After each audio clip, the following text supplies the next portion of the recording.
on allait au nom de Jésus. Au nom de Jésus, là, c'est comme mort. Tu es vaincu au nom de Jésus, puis le démon est dit, tu vas bien être vaincu. Tu n'as aucune goutte de foi. Parce que tu n'aimes pas la parole de Dieu. Tu n'étudies pas la parole de Dieu. C'est qu'on t'enseigne, tu ne la mets pas en pratique. C'est que tu étudies même, tu ne la mets pas en pratique. Donc, ton nom de Jésus là n'a pas de valeur. N'a aucune goutte d'onction. Ne fait rien. N'accomplit rien. C'est au nom de Jésus qui est mort. Quand il dit tu es vaincu au nom de Jésus, c'est comme une boule de feu qui descend dans le monde des ténèbres. Le sorcier, les démons qui voient cela, ils lâchent prise rapidement.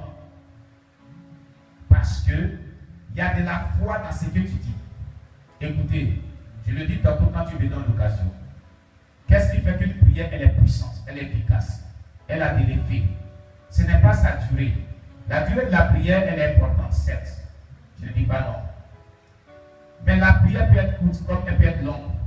Mais c'est la quantité de foi qu'on y met qui donne le résultat.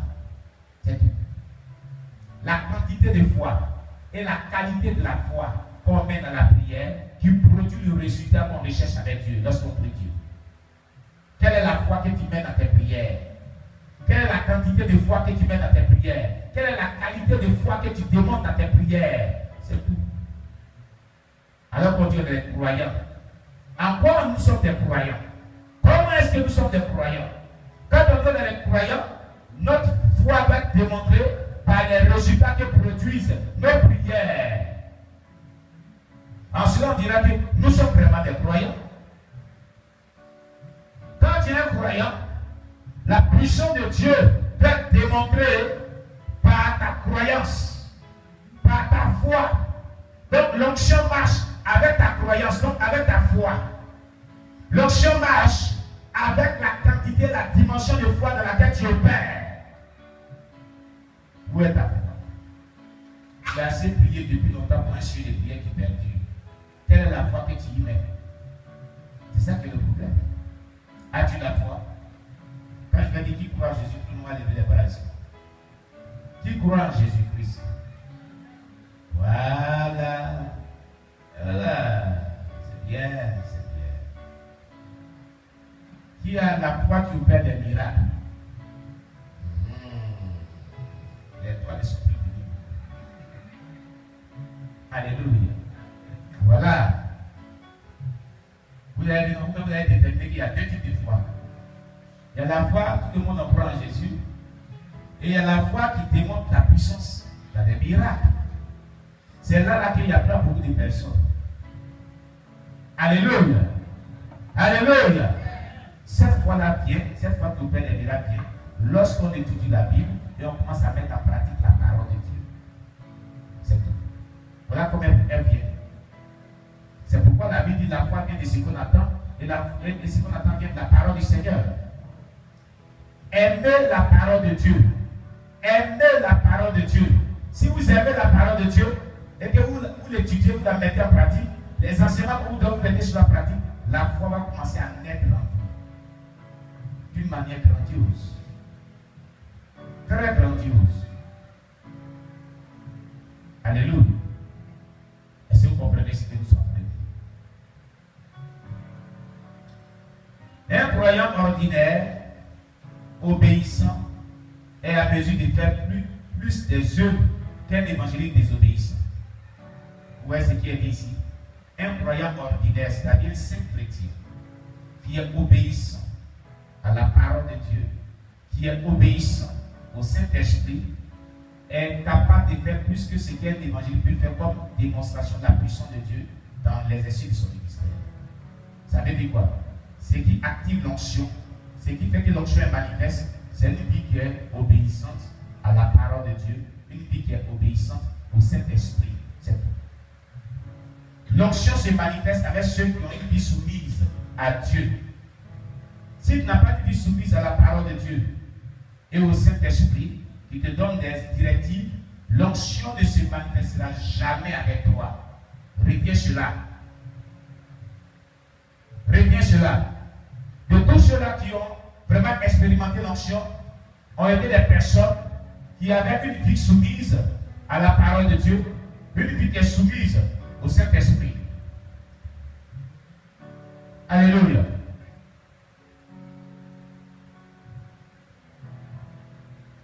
Gloire à Jésus.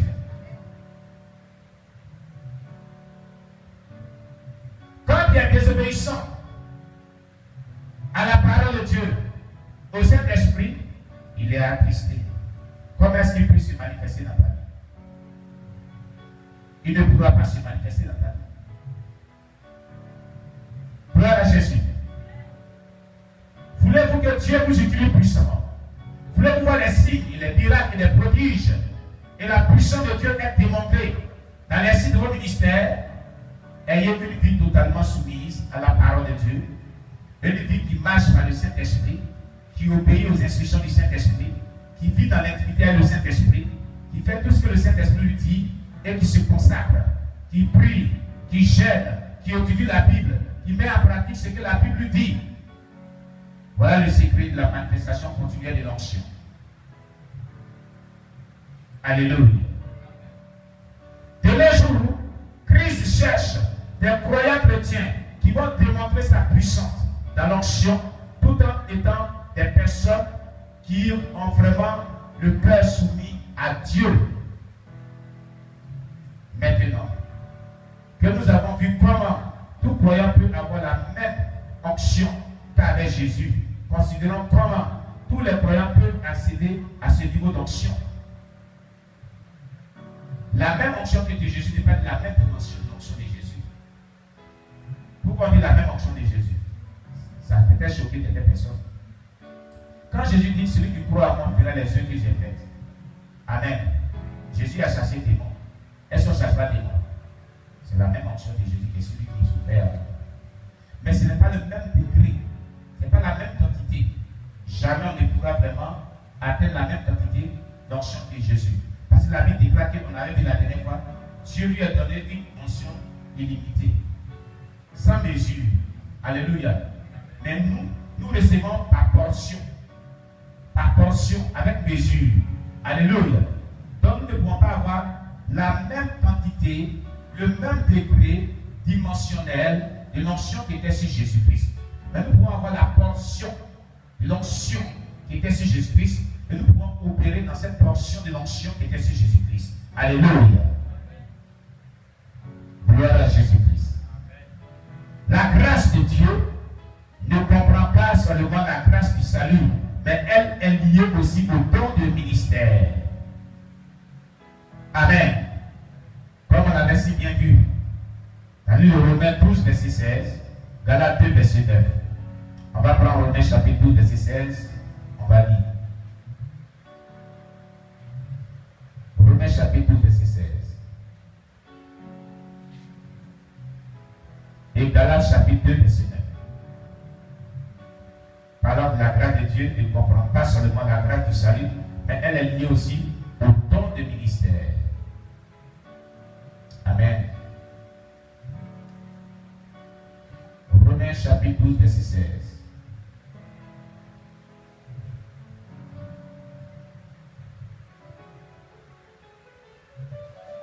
Gloire à Jésus.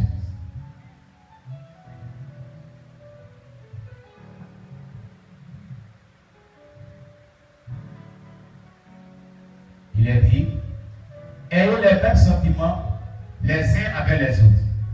N'aspirez pas à ce qui est élevé, mais laissez-vous attirer par ce qui est humble.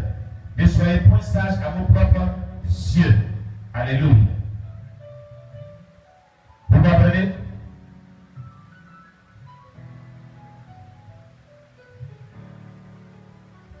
N'aspirez pas à ce qui est élevé. Alléluia. Mais laissez-vous attirer par ce qui est humble.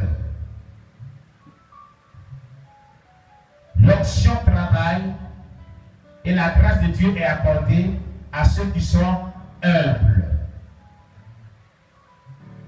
Alléluia.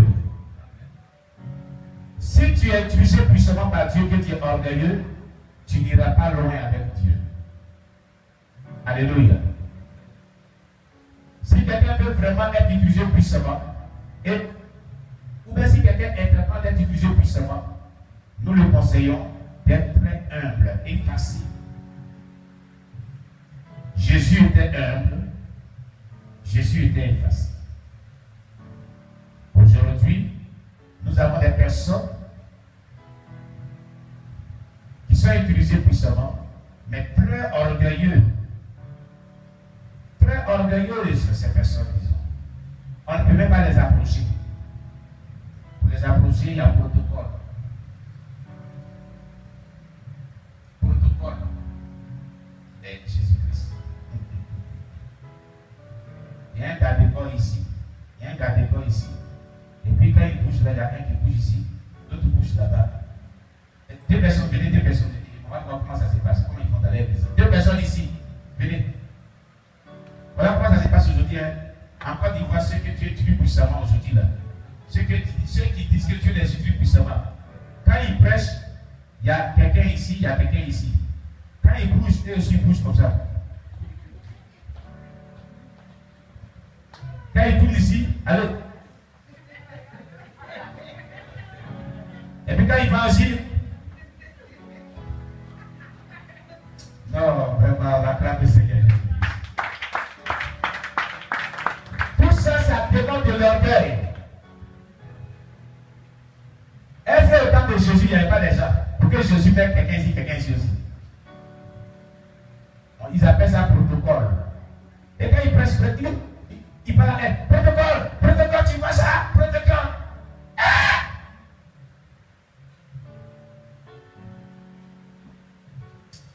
Vraiment, on aura tout vu dans l'œuvre de Dieu dans les derniers temps. On aura tout vu dans l'œuvre de Dieu dans les derniers temps. Hey! Protocole. Garde-corps. Les anges nous protègent plus. Les anges de Dieu nous protègent plus. Hein? C'est pas possible. C'est l'orgueil, tout ça. Dieu est le meilleur protecteur. Alléluia. Il est le meilleur protecteur. Ça n'est ça. Je ne sais pas ce que ça signifie tout ça. Celui que Dieu utilise doit être humble. Alléluia. Gloire à Jésus-Christ. Prenons Galates 2, verset 9. Galates chapitre 2, verset 9.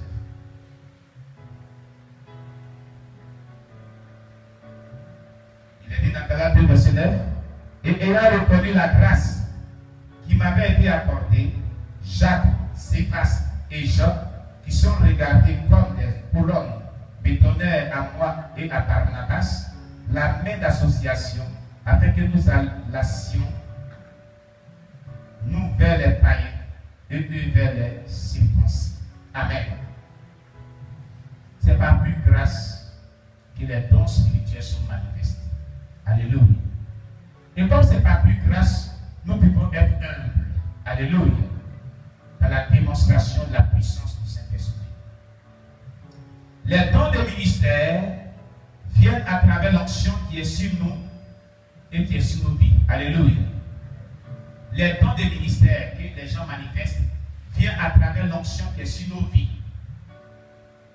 Retenez cela. Les dons de ministère viennent à travers l'onction qui est sur nos vies. C'est quand l'onction a une dimension très élevée que les dons spirituels qui sont en toi se feront connaître. Aimez la présence de Dieu. Aimez beaucoup jeûner. Aimez beaucoup prier. Aimez étudier la Bible.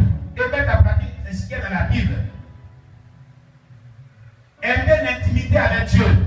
Cherchez à être humble. Restez humble. Cherchez la face de Dieu. Je suis content pour ma fille Marie. Très content. Elle a écouté la voix du Saint-Esprit dans cette semaine. Et j'espère que ça va continuer comme cela. Alléluia. Et ce matin, Dieu me disait quelque chose sur sa vie. J'étais